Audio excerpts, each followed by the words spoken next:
Have you ever gone to bed happy or woken up feeling heavy for no reason? Nothing happened. Nobody offended you. No bad news. But your heart feels tight. Your mind feels foggy. And your motivation disappears. It's like something shifted while you were asleep.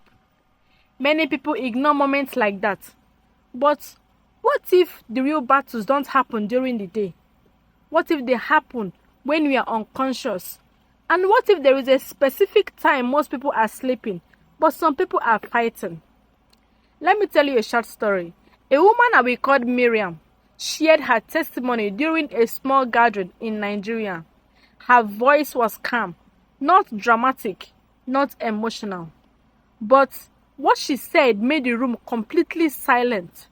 She said before she gave her life to Christ, she was involved in a dark spiritual meetings. She didn't look like what people expect. She had a normal job, normal friends, normal life. But at night, she said, things were different. She claimed there were specific hours when the believed spiritual assignments were easier to release. Confusion, delay, strange attacks in dreams, sudden hatred between couples, unexplained fear. She said most believers were not even aware those hours existed. They are asleep, she said quietly, and when you are asleep, you are unaware. The room felt cold. Someone in the gathering asked her, "Was there anything that stopped you people?" She didn't answer immediately. She looked down. Then she said something unexpected. Yes, there was one prayer time we hated the most. We could hear people breathing. She said when a believer consistently prayed at this particular hour, it disrupted everything. Not once, not randomly, but consistently. She said the most dangerous time for this darkness was midnight, between 12 a.m. and 3 a.m. She explained that while most of the world sleep deeply, spiritual activities, both good and bad, are believed to intensify. But here is what shocked everyone. She said when someone wakes up at midnight consistently to pray, even quietly, even tired, it creates what she described as spiritual resistance. She said there were times they tried to project confusion in someone's dream, but suddenly it was like hitting a wall. Why? Because the person was awake, praying and calling on God. Miriam shared one specific story. There was a young man who had repeated failure. Every business he started collapsed. Every opportunity died at the last minute. They allegedly marked him for continuous delay. But something changed. The young man joined a small prayer group that met every midnight online for 30 days. He didn't know he was being targeted. He just wanted change. According to her, around the second week, they noticed access was denied. Plans were not flowing like before. Confusion was not taken. Instead, the young man suddenly got clarity ideas, favor. Within months, one of his projects succeeded unexpectedly. She said quietly, midnight prayer creates interruption. Now, whether someone believes every part of her story or not, there is something powerful about this. Midnight is when distractions are lowest. It is when your phone is silent. It is when your mind is honest. It forces discipline, and discipline builds spiritual strength. But then someone asked her another question. If midnight were dangerous for you, was there another time even more powerful? She froze. Her hand tightened, and she said something that no one expected. She said midnight prayer interrupts, but there is another prayer time that completely cancels assignments before they even begin, and almost nobody uses it. The room was silent. Nobody moved. Miriam's eyes were fixed on the floor, as if she was replaying memories she wished she could erase. She finally spoke. Midnight prayer interrupts attack, she said slowly, but early morning prayer prevents them. You could feel the shift in the atmosphere, right? She explained that many people focus on fighting battles after something goes wrong, after the bad dream, after the argument, after the rejection email, after the strange sickness. But she said prevention is stronger than confrontation. According to her, between 4 a.m. and 6 a.m., something happens spiritually and psychologically. She described it as a window, not a dramatic portal in the movies, not something you see with your eyes, but a window of influence.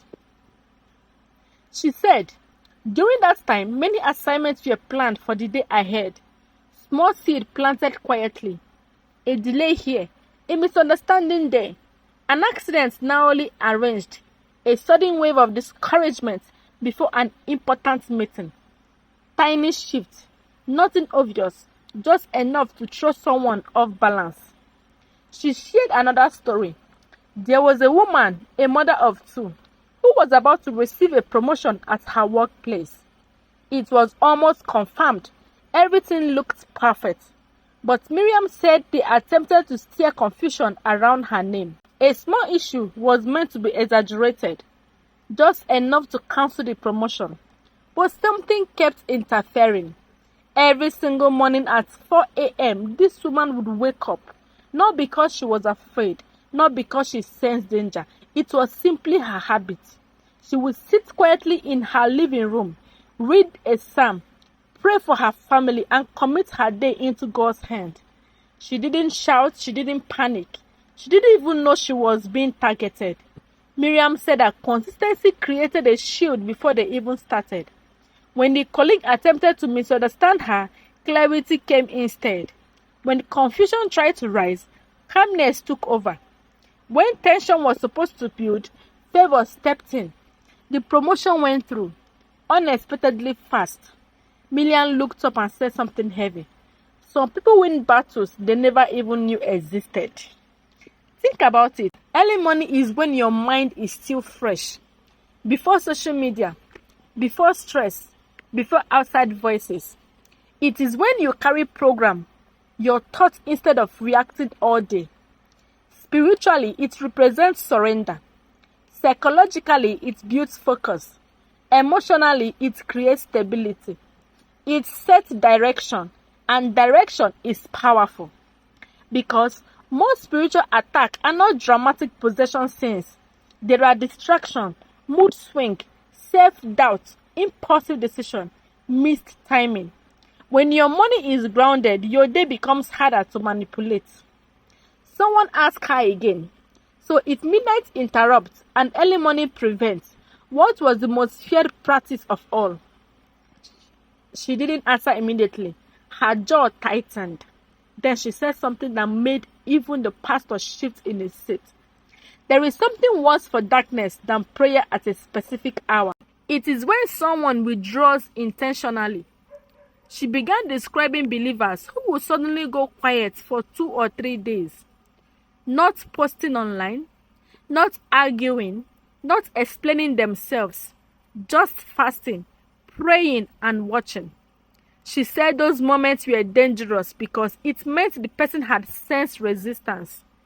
And when a believer combines fasting with strategic prayer, assignments collapse completely, not delayed, not interrupted, collapse. She leaned back in her chair. But there is another particular way they pray during those days, she added softly, a way that shifts authority immediately.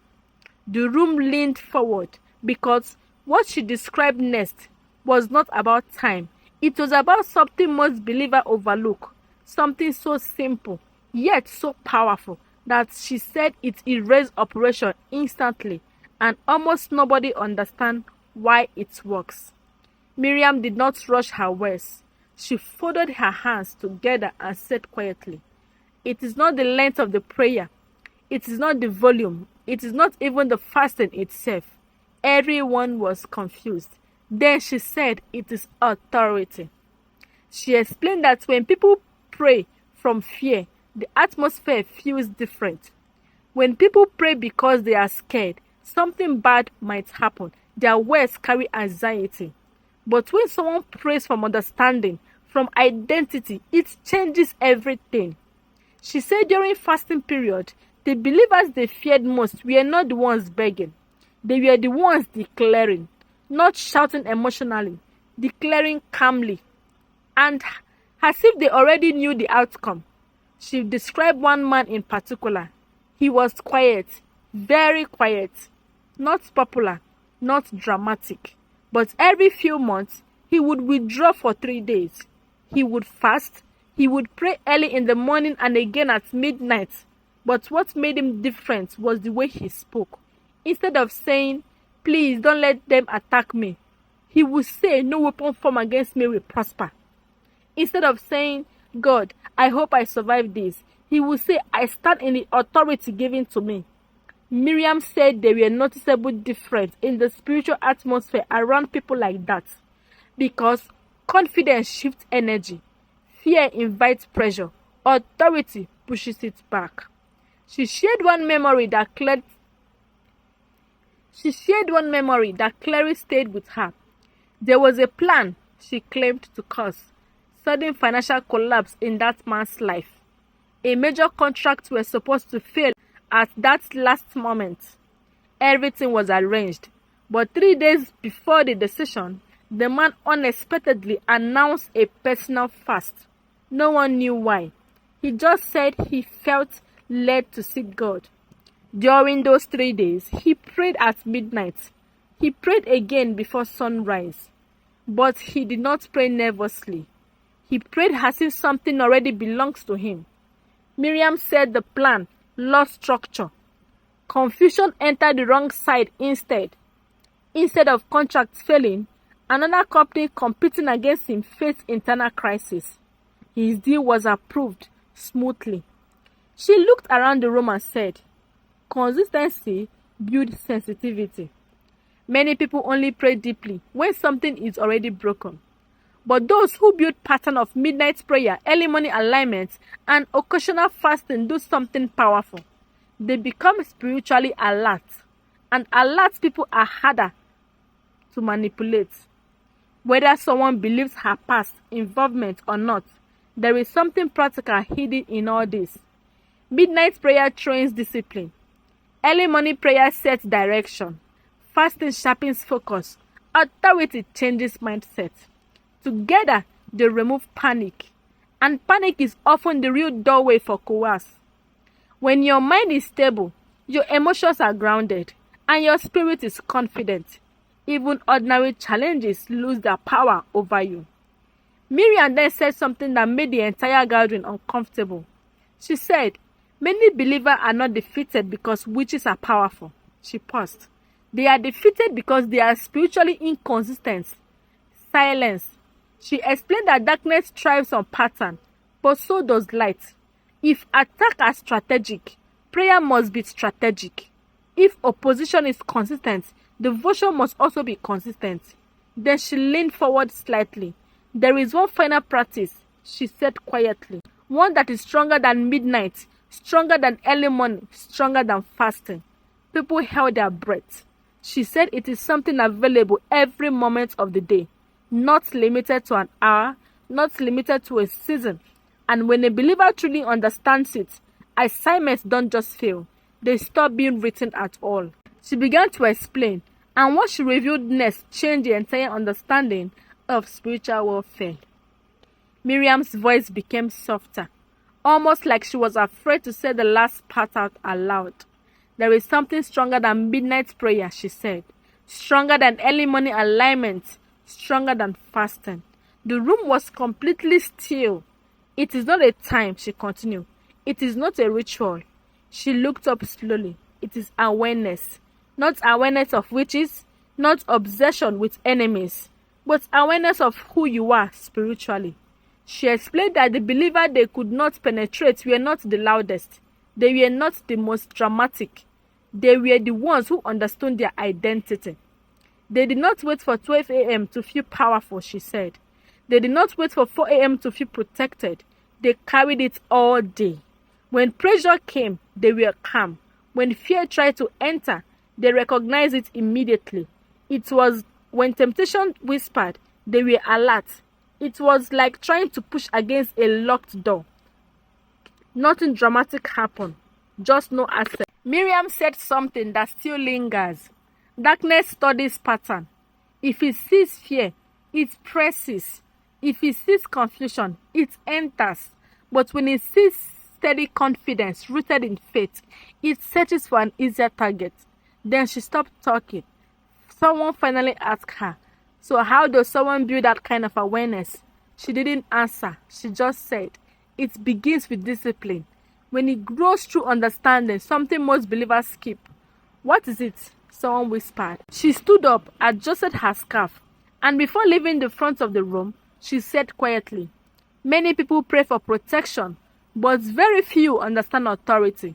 Then she walked back to her seat, and somehow that unfinished sentence felt heavier than everything else she had said. Because if authority is greater than timing, if awareness is stronger than rituals, then maybe the real question is, do you truly know who you are when you pray?